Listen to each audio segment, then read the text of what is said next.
ইচ্ছা করে একা থাকবো না, মিলেমিশে চাঁদ দেখব।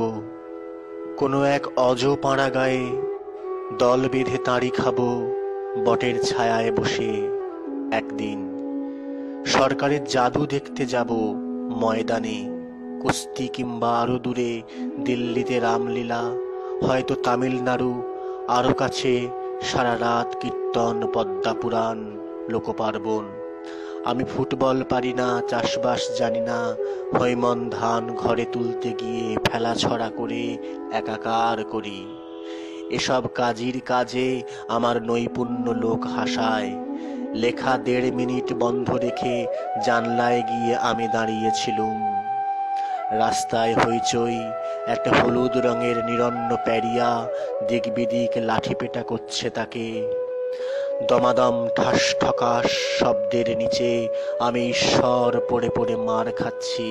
লোনা আঁকা নিঃসঙ্গ দেয়ালে আরো একটা চিড় দেখা যায়, ক্রমে ক্রমে ইতস্তত, সারা গায়ে মুখ্য স্পষ্ট।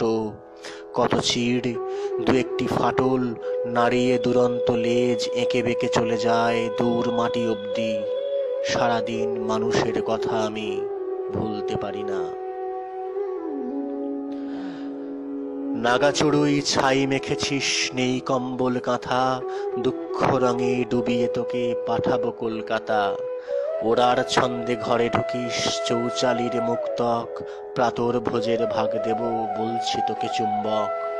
এক প্লেট হিম অন্ন মধ্যরাতে কোলের কাছে আছে কি তোর জন্য?